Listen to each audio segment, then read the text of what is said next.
حضرت علی رضی اللہ عنہ روایت کرتے ہیں، نبی کریم صلی اللہ علیہ وآلہ وسلم نے ایک انصاری رضی اللہ عنہ کے سرہانے ملک الموت یعنی موت کا فرشتے کو دیکھ کر اس سے فرمایا، میرے صحابی کی روح نرمی سے نکالنا، یہ مومن ہے۔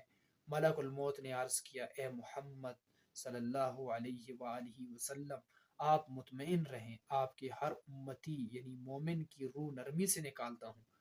اس کے بعد اس ملک الموت نے کہا، بخدا اے نبی، جب میں کسی انسان کی روح قبض کرتا ہوں، اس وقت اگر اس کے رشتہ داروں یا اہل و عیال میں سے کوئی روتا یا چیخ و پکار کرتا ہے، میں کہتا ہوں، یہ رونا دھونا اور چیخ و پکار کیوں؟ ہم نے کوئی ظلم تو نہیں کیا، نہ ہم نے اس کی موت کے مقررہ وقت سے پہلے اس کی روح قبض کی ہے، نہ ہم نے اس کی تقدیر میں کوئی دخل اندازی کی ہے کہ جتنی زندگی اس کی تقدیر میں لکھی تھی اس کے پورا ہونے سے پہلے اس کی روح قبض کی ہو۔ ہم نے اس کی روح قبض کر کے کوئی گناہ جرم نہیں کیا۔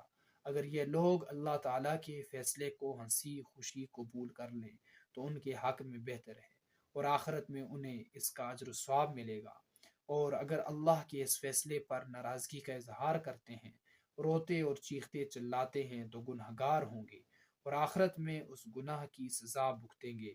تمہیں ہم پر ناراض یا غصہ ہونے کا کوئی حق نہیں۔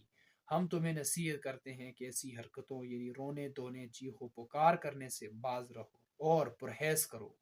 ہماری تم سے آئندہ بھی ملاقات ہوگی، لہٰذا محتاط اور ہوشیار رہو۔ روز زمین پر خشکی و تری سمندر میں کوئی گھر یا کوئی جگہ ایسی نہیں ہے جہاں کوئی جاندار رہتا ہو اور میں اسے نہ پہچانتا ہوں۔ میں دن رات 24 گھنٹے میں 5 مرتبہ ان کے چہروں کو دیکھتا ہوں، ان کے ہر چھوٹے بڑے کو اچھی طرح جانتا ہوں۔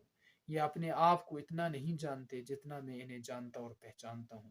اس کے باوجود اے نبی، مجھے اللہ کے حکم کے بغیر ایک مچھر تک کی روح قبض کرنے کی قدرت و اختیار نہیں۔ جو کچھ بھی کرتا ہوں اللہ کے حکم سے کرتا ہوں۔